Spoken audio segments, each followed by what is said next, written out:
नमस्कार, कैसे हैं आप सब? उम्मीद करता हूँ आप सब बहुत अच्छे होंगे। आप सबकी पढ़ाई-लिखाई भी बहुत अच्छे तरीके से चल रही होगी। मित्रों, आज मैं फिर सीटेट के कुछ जो है आप सबके लिए बाल विकास के अंतर्गत सीटेट के बहुत अच्छे और महत्वपूर्ण क्वेश्चन लेके आप सबके समक्ष आया हूँ, जिससे आप जो है इसे हल करके अपनी आगामी परीक्षाओं को और आसान बना सकते हैं। ठीक है, तो आइए हम लोग बिना देरी करते हुए इसको हम शुरू करते हैं। तो आपकी स्क्रीन पर पहला क्वेश्चन दिखाई दे रहा है आपको। कह रहा है निम्नलिखित में से कौन सा आकलन करने का सर्वाधिक उपयुक्त तरीका है। तो ये आपको बता रहा है कि निम्नलिखित में से कौन सा सर्वाधिक उपयुक्त तरीका है आकलन करने का। तो हम लोग देखेंगे आकलन सत्र की समाप्ति करना चाहिए। आकलन शिक्षण अधिगम में अंतर्निहित प्रक्रिया है। आकलन एक शैक्षणिक सत्र में 2 बार करना चाहिए, शुरू में और अंत में। आकलन शिक्षक के द्वारा नहीं बल्कि बाह्य एजेंसियों द्वारा कराना चाहिए। ये तो बिल्कुल नकारात्मक है। चौथा, फिर देखेंगे आकलन सत्र की समाप्ति करनी चाहिए। आकलन शिक्षक में अंतर्निहित प्रक्रिया है। आकलन शैक्षणिक में सत्र में जो है शैक्षणिक सत्र में 2 बार करना चाहिए। कब? शुरू में और अंत में। तो इसका ऑप्शन जो हो जाएगा दोस्तों, इसका ऑप्शन जो हो जाएगा वो ऑप्शन नंबर बी हो जाएगा कि आकलन जो है शिक्षण अधिगम में अंतर्निहित रहता है, क्योंकि जब हम शिक्षण अधिगम कराते हैं तो उसमें ये चीज़ जो है समाहित रहती हैं। ठीक है, आइए हम लोग देखते हैं ये ऑप्शन नंबर बी सही हो जाएगा। ठीक, ऑप्शन नंबर क्या? बी सही हो जाएगा। आगे देखते हैं अगला क्वेश्चन। अगला क्वेश्चन की तरफ हम लोग फटाफट बढ़ते हैं। नंबर 2 क्वेश्चन आपकी स्क्रीन पर दिखाई दे रहा है कि कह रहा है कि नंबर 2 क्या कह रहा है कि निम्नलिखित में से कौन सृजनात्मक से संबंधित है। अपसारी चिंतन, अभिसारी चिंतन, संवेगिक चिंतन, अहमवादी चिंतन। तो इनमें से आपको बताना है सृजनात्मक से संबंधित कौन सा चिंतन है। अपसारी, अभिसारी, संवेगिक चिंतन, अहमवादी चिंतन। तो कौन सा चिंतन होगा इसके बारे में हम लोग देखेंगे। ठीक है, तो ये ऑप्शन हो जाएगा इसमें ऑप्शन नंबर ए। अपसारी चिंतन जो होता है वो क्या होता है, वो सृजनात्मक बालक में होती है। तो ऑप्शन ए सही हो जाएगा।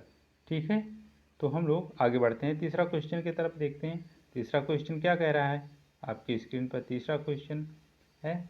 तो तीसरा क्वेश्चन कह रहा है कि तीसरा क्वेश्चन क्या है, बच्चों के बारे में क्या रहा है कि बच्चों के बारे में निम्नलिखित कथनों में से किस कथन में वाइगोत्स्की सहमत होते हैं।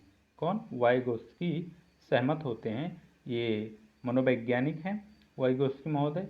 ये कहते हैं बच्चों वयस्क और समवयस्कों और वयस्कों के साथ सामाजिक अंतःक्रिया के माध्यम से सीखते हैं। दूसरा है बच्चे तब सीखते हैं जब उनके लिए आकर्षक पुरस्कार निर्धारित किए जाएं। बच्चों की चिंतन को तब समझा जा सकता है जब प्रयोगशाला में पशुओं पर प्रयोग किया जाए। बच्चे जन्म से शैतान होते हैं और उन्हें दंड देकर नियंत्रण किया जाना चाहिए। ये तो बिल्कुल नकारात्मक है, चौथा ऑप्शन। फिर देखेंगे, हमने आपको बताया है कि जो सकारात्मक लगे सीटेट में वही क्वेश्चन माना चाहिए, नकारात्मक तरफ बिल्कुल नहीं जाना चाहिए। जो क्वेश्चन नकारात्मक बातें बतलाएं उसे बिल्कुल नहीं करना चाहिए। ठीक है, तो हम लोग आगे बढ़ते हैं। तो इसमें कौन से हो जाएगा, इनमें ऑप्शन नंबर ए सही हो जाएगा। इनमें ऑप्शन नंबर ए सही हो जाएगा। बच्चों समवयस्क और वयस्कों के साथ सामाजिक अंतःक्रिया के माध्यम से सीखते हैं। तो ऑप्शन नंबर ए सही हो जाएगा। ठीक है, ऑप्शन नंबर ए क्या हो जाएगा, सही हो जाएगा। अब फिर आगे क्वेश्चन देखते हैं। Question number 4। क्वेश्चन नंबर 4 कह रहा है, आपकी स्क्रीन पर है क्वेश्चन नंबर 4, देखेंगे। कह रहा है बच्चे, उसके आगे देखें क्या है कि बच्चे नंबर 1 जिज्ञासु प्राणी होते हैं। जो बच्चे जो अपने चारों ओर के जगत के खोजने के लिए अपने ही तर्कों और क्षमताओं का उपयोग करते हैं, चिंतन में वयस्कों की भांति ही होते हैं, और ज्यों-ज्यों वे बड़े होते हैं उनके चिंतन में गुणात्मक वृद्धि होती है। नंबर सी देखिएगा, रीते बर्तन के समान होते हैं जिसमें बड़ों के द्वारा दिया गया ज्ञान भरा जाता है। नंबर डी, निष्क्रिय जीव होते हैं जो प्रदत्त सूचना को ज्यों का त्यों प्रतिलिपि के बारे में प्रस्तुत करते हैं। तो आपको इसमें से बताना है कि बच्चे क्या होते हैं। ठीक है, तो हम बच्चों के बारे में कि बच्चे क्या होते हैं, तो ऑप्शन नंबर ए हो जाएगा कि बच्चे क्या होते हैं, जिज्ञासु प्राणी होते हैं जो अपने चारों ओर के जगत को खोजने के लिए अपने ही तर्कों और क्षमताओं का उपयोग करते हैं। ये लोग आप लोग प्रैक्टिकली भी देख सकते हैं कि बच्चे क्या होते हैं, जिज्ञासु होते हैं। ठीक है, फिर आगे बढ़ते हैं। नंबर 5वां क्वेश्चन है आपके इसमें क्या कह रहा है, ये कह रहा है बच्चों की त्रुटियों के बारे में निम्नलिखित में से कौन सा कथन सत्य है। असावधानी के कारण बच्चे त्रुटि करते हैं। बच्चों की त्रुटियों उनके सीखने की प्रक्रिया का अंग है। बच्चे तब त्रुटि करते हैं जब शिक्षक सौम्य और उन्हें करने पर दंड न देता हो। बच्चों की त्रुटियां शिक्षक के लिए महत्वहीन हैं और उसे चाहिए कि उसे काट दें और उन पर अधिक ध्यान न दें। तो ऐसा नहीं करेंगे हम कि जो है बच्चों को जो त्रुटि है उसको काट दें, उन पर ध्यान न दें। ये तो बिल्कुल बेकार वाली बात है कि ऐसा नहीं होना चाहिए कि बच्चों को इग्नोर कर दें और उसकी गलती भी ना बताएं। तो इसमें जो ऑप्शन हमारा हो जाएगा, तो उनमें ऑप्शन क्या हो जाएगा आप लोग जरा बताइएगा। ऑप्शन नंबर इसमें बी हो जाएगा। क्या, बच्चों की त्रुटियां उनके सीखने की प्रक्रिया का अंग है। जब तक हम त्रुटि करते नहीं हैं तब तक हम सीखते भी नहीं हैं। इसलिए बच्चे भी ऐसे होते हैं कि जब तक वो त्रुटि करते नहीं हैं तब तक वो सीखते नहीं हैं। इसलिए ऑप्शन बी क्या हो जाएगा, सही हो जाएगा। अगला क्वेश्चन देखते हैं, 6ठा नंबर क्वेश्चन आपके स्क्रीन पर क्या कह रहा है। ये कह रहा है अध्यापक को यह सुनिश्चित करना चाहिए कि उसकी कक्षा के सभी विद्यार्थी या शिक्षार्थी अपने आप को स्वीकृत और सम्मानित समझें। इसके लिए शिक्षक को चाहिए कि शिक्षक क्या करे कि बच्चे जो है अपने को क्या करें, अध्यापक के सम्मानित समझें और ये समझें कि हमारे लिए ये अनुकूल है, हमारे लिए ये व्यवस्था ठीक है। तो क्या करना चाहिए शिक्षक को। तो आइए देखते हैं ऑप्शन क्या है। कड़े नियम बनाएं और जो बच्चों उनका पालन ना करें उन्हें दंड दें। दंड भी जहाँ शब्द आ जाए तो समझ जाना वो ऑप्शन बिल्कुल गलत होगा, क्योंकि दंड जो है वो नकारात्मक है। वंचित पृष्ठ से आने वाले बच्चों का तिरस्कार करें ताकि वे अनुभव करें कि उन्हें कठोर परिश्रम करना है। आगे देखते हैं सी नंबर, उन शिक्षार्थियों का पता लगाएं जो अच्छी अंग्रेजी बोल सकते हों और संपन्न घरों हार्टपी हो तथा विषयम आदर्श के रूप में प्रस्तुत हों। ऐसा भी नहीं है। अपने शिक्षार्थी की सामाजिक और सांस्कृतिक पृष्ठभूमि की जानकारी प्राप्त करें और कक्षा में विविध मतों को प्रोत्साहित करें। तो ऑप्शन इसमें सीधा सीधा दिखाई दे रहा है कि कौन सा ऑप्शन सही होगा। तो 6ठे नंबर में कौन सा ऑप्शन सही होगा ये लोग आप बताएंगे। ऑप्शन नंबर डी सही होगा, क्योंकि ये बता रहा है कि एक शिक्षक को चाहिए कि वो अपने शिक्षार्थियों या अपने विद्यार्थियों की सामाजिक और सांस्कृतिक पृष्ठभूमि को पता लगाए और उसी अनुरूप जो उसको शिक्षा ताकि दे। ऑप्शन नंबर डी सही हो जाएगा। अगला क्वेश्चन देखते हैं, नंबर 7 क्वेश्चन क्या कह रहा है। कह रहा है सुरेश सामान्य रूप से एक शांत कमरे में अकेला पढ़ना चाहता है। सुरेश जो है एक शांत कमरा है उसमें अकेला पढ़ना चाहता है, जबकि मदन एक समूह में अपने मित्रों के साथ पढ़ना चाहता है। यह उनके डॉट डॉट में विभिन्नता है, मूल्यों में, अभिक्षमता में, अधिगम शैली में कि परिवारकता में। प्रवृत्ता स्तर में, प्रवृत्ता स्तर में किस में ये जो है होती है? तो ये उनकी भैया सबकी अपनी अपनी पढ़ने की, सभी बच्चों की अपने अपने पढ़ने की या हमारे पढ़ने की जो है अलग अलग शैली होती है। इसलिए जो है अधिगम जो है सीखने की, क्योंकि हर आदमी एक जैसा सीख नहीं सकता, सबकी अपनी अपनी अलग शैली होती है। इसलिए ऑप्शन इसमें सबसे अच्छा जो है वो अधिगम शैली है, उसका सीखने के जो शैली है वो ऑप्शन नंबर सी जो है वो सही हो जाएगा। ऑप्शन नंबर सी सही हो जाएगा। आइए अगला क्वेश्चन देखते हैं। 8वां क्वेश्चन क्या कह रहा है? 8वां क्वेश्चन कह रहा है कि भारत में भाषाई विभिन्नता बहुत है। सही बात है। इस संदर्भ में विशेषकर कक्षा 1 और 2 के प्राथमिक स्तर पर बहुभाषिक कक्षाओं के बारे में सर्वथा उपयुक्त कथन है। तो इसमें देखेंगे कौन सा कथन होगा। शिक्षार्थियों को अपनी मातृभाषा या स्थानीय भाषा का प्रयोग करने पर दंड किया जाए। ऐसा है क्या?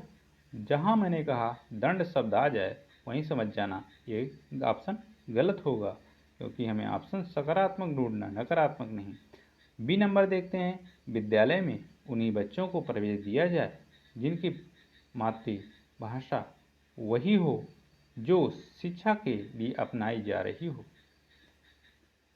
शिक्षक को सभी भाषाओं का सम्मान करना चाहिए और सभी भाषाओं में अभिव्यक्ति के लिए बच्चों को प्रोत्साहित करना चाहिए। जो बच्चे कक्षा में मातृभाषा का उपयोग करते हैं, अध्यापक को उनकी उपेक्षा करनी चाहिए। ये भी गलत भाई, उपेक्षा क्यों करेंगे किसी बच्चे का?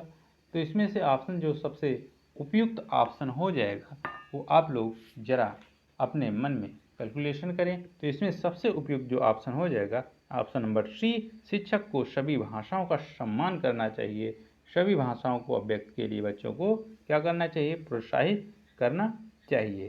भाई हर भाषा का उपयोग हम करेंगे जिस भाषा में बच्चा जैसा रहेगा। ये नहीं कि अब वो कोई भाषा दूसरा बच्चा बोल रहा है तो ये नहीं कि हम उसे नहीं पढ़ाएंगे, नहीं, ऐसा करना हमारे लिए ये नकारात्मक जो है बातें होंगी।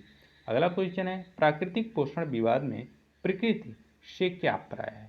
प्रकृति पोषण विवाद में प्रकृति से क्या अभिप्राय है?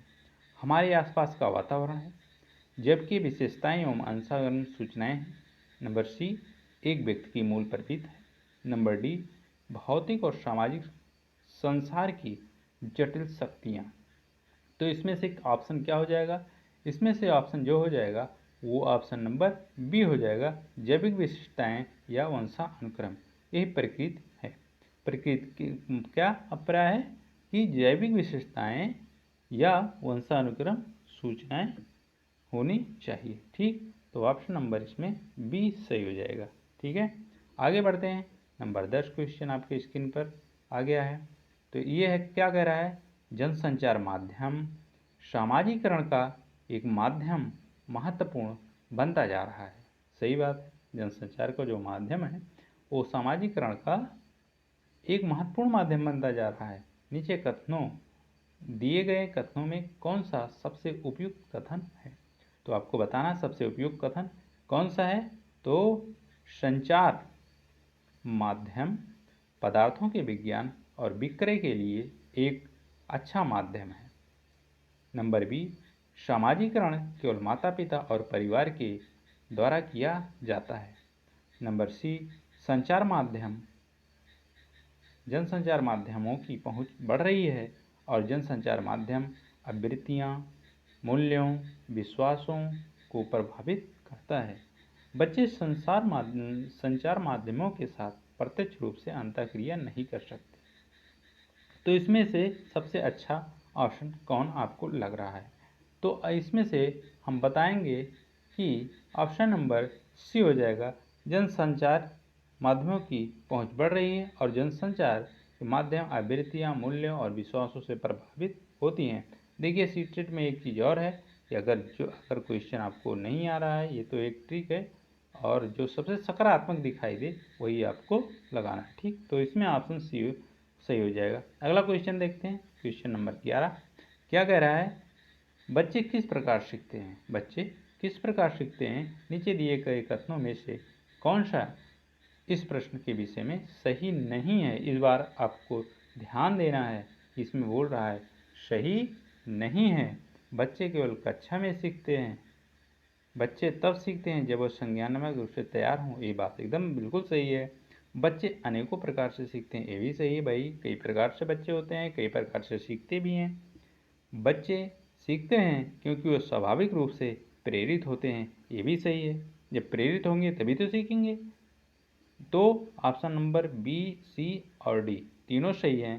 तो सिर्फ ये कह रहा है कि बच्चे केवल कक्षा में सीखते हैं, ये बात बिल्कुल गलत है, क्योंकि बच्चे अपने आसपास के परिवेश से भी वो क्या करते हैं, सीखते हैं।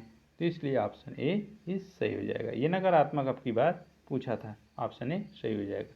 अगला क्वेश्चन हम लोग अपने लेते हैं आपकी स्क्रीन पर। तो कह रहा है प्राथमिक विद्यालय के शिक्षक को अपने शिक्षार्थियों को प्रेरित करने के लिए निम्नलिखित में से किस रणनीति को अपनाना चाहिए। प्रत्येक शिक्षार्थी में अंक लाने के लिए प्रतिस्पर्धा को प्रोत्साहित करना, प्रत्येक गतिविधि के प्रेरक के रूप में प्रोत्साहन, पुरस्कार और दंड का उपयोग करना, बच्चों को उनकी रुचियों के अनुसार अपने लक्ष्य निर्धारित करने और उन्हें पाने के लिए उद्यम में सहायता करना, पूरी कक्षा के लिए मानक लक्ष्य निर्धारण करना और उनकी उपलब्धि के आकलन के लिए कठोर मानदंड निर्धारित करना। तो इसमें से कौन सा ऑप्शन हो जाएगा कि जो शिक्षार्थियों को या विद्यार्थी को प्रेरित करे। प्रेरित मतलब प्रेरित करे। वो प्राथमिक विद्यालय क्या है भैया, प्राथमिक विद्यालय में क्या आप करेंगे, ऐसे सिचुएशन में आप क्या करेंगे। तो ये है ऑप्शन नंबर आपका कौन सा सही हो जाएगा। तो ऑप्शन नंबर सही हो जाएगा कि पूरी कक्षा के लिए मानक लक्ष्य निर्धारित करना और उनके उपलब्धि आकलन के लिए। ये क्वेश्चन ये नहीं होगा, क्योंकि ये तो भाई गलत है, सीधी बात है। तो इसमें जो हो जाएगा आपका आंसर जो हो जाएगा इसमें ऑप्शन नंबर क्या हो जाएगा कि बच्चों को उनकी रुचियों के अनुसार लक्ष्य निर्धारित करना। बिल्कुल ये ऑप्शन एकदम सही हो जाएगा, क्योंकि बच्चों के उनकी रुचि के अनुसार हम लक्ष्य निर्धारित करेंगे और उन्हें पाने के लिए उद्यम में सहायता करेंगे। Option number C is right, एकदम सही हो जाएगा सी वाला। अब 13वां नंबर क्वेश्चन कह रहा है निम्नलिखित में से कौन सा सामाजिकरण का एक प्रमुख कारक है। निम्नलिखित में से सामाजिकरण का एक प्रमुख कारक है। परिवार, कंप्यूटर, आनुवंशिकता, राजनीतिक दल। क्या हो, परिवार, कंप्यूटर, आनुवंशिकता, राजनीतिक दल। कौन सा सामाजिकरण का प्रमुख कारण है। ये बहुत ही आसान क्वेश्चन है। कौन सा होगा, परिवार। परिवार ही प्राथमिक सामाजिकरण का क्या होता है, प्रमुख कारण, क्योंकि बच्चे सबसे पहले परिवार से ही हर चीज़ सीखते हैं। ठीक है, ऑप्शन नंबर 14 आपके स्क्रीन पर। बच्चों को समूह कार्य देना एक प्रभावी रणनीति है। क्योंकि समूह में क्यों ऐसा होता है, क्योंकि बच्चे समूह में अधिक सीखते हैं, इसीलिए। अब देखते हैं ऑप्शन क्या दिया। ऑप्शन नंबर ए क्या कह रहा है कि इससे शिक्षक का काम कम हो जाता है। क्या कह रहा है, इससे क्या होता है कि शिक्षक का काम कम हो जाता है। ठीक। ऑप्शन नंबर बी क्या कह रहा है कि ऑप्शन नंबर बी कह रहा है छोटे समूह में कुछ बच्चों को दूसरे बच्चों पर हावी होने की अनुमति होती है। ये तो बिल्कुल गलत है। सीखने की प्रक्रिया में बच्चे एक दूसरे से सीखते हैं और परस्पर सहायता भी करते हैं। ये सही हो सकता है। अगला देखते हैं, बच्चे अपना काम जल्दी करने में समर्थ होते हैं। ये भी सही है, लेकिन सबसे जो सही आंसर है क्या कह रहा है कि सीखने की प्रक्रिया में बच्चे एक दूसरे से और परस्पर क्या होते हैं, वो सीखते हैं। अगर समूह कार्य हैं, इसीलिए समूह कार्य में बच्चे क्या करते हैं, एक दूसरे से सीखते हैं और अधिकतर इसी से लाभ होता है। समूह में बहुत ही अच्छे प्रभावी ढंग से बच्चे क्या होते हैं, सीखते हैं। ये लोग हम लोग रियलाइज कर भी सकते हैं। ठीक है, तो ऑप्शन ये क्वेश्चन नंबर 15वां है और आखिरी क्वेश्चन है आपके स्क्रीन पर आज के लिए। एक औसत बुद्धि वाला बच्चा यदि भाषा को पढ़ने एवं समझने में कठिनाई प्रदर्शित प्रदर्शित करता है। क्या क्या कर रहा है? प्रदर्शित करता है। तो यह संकेत देता है कि बच्चा का लक्षण प्रदर्शित कर रहा है। एक बार फिर से क्वेश्चन रिपीट करेंगे। एक औसत बुद्धि वाला बच्चा यदि भाषा को पढ़ने एवं समझने में कठिनाई प्रदर्शित करता है तो यह संकेत देता है कि बच्चा लक्षण प्रदर्शित कर रहा है। पठन अक्षमता से, लेखन अक्षमता से, गणितीय अक्षमता से, गतीय समन्वय अक्षमता से। तो इसको पठन अक्षमता को डिस्लेक्सिया कहते हैं, लेखन अक्षमता को डिस्ग्राफिया कहते हैं, गणितीय अक्षमता डिस्कैल्कुलिया कहते हैं और गतिक समन्वय अक्षमता को डिस्प्रैक्सिया कहते हैं। तो इसमें जो ऑप्शन आपका हो जाएगा, तो ऑप्शन आपका ये हो जाएगा। तो क्या करें आप? पढ़ने में अगर पठन संबंधी विकार है तो क्या होगा? बच्चे यहाँ पढ़ने और समझने में जो होगा वो पठन अक्षमता, जिसे डिसलेक्सिया, लर्निंग मतलब पढ़ना, डिसलेक्सिया, लेक्सिया मतलब लर्निंग मतलब पढ़ना, और यही उसका जो है यही संकेत दे रहा हुए इसी लक्षण से पठन अक्षमता से ग्रसित है। तो बस आज के लिए इतना ही। वीडियो कैसा लगा आप लोग ज़रूर बताइएगा और पढ़ें, मस्ती से पढ़ें और अच्छे से जो है इसको हल करें। निश्चित ही इसे बार बार देखते रहें। मेरा ये पूरा दावा है कि इससे बाहर आपका क्वेश्चन नहीं जाएगा। आएगा ये मैं नहीं कह सकता कि यही क्वेश्चन आएगा, लेकिन हाँ इसी से मिलता जुलता क्वेश्चन जरूर आएगा। आपको बहुत फ़ायदा होने वाला है। आप ज़रूर से ज़रूर इस वीडियो को देखें और पूरा अपना तैयारी को और बेहतर बनाएं। मिलते हैं अगले वीडियो में, तब तक के लिए सभी को जय हिंद।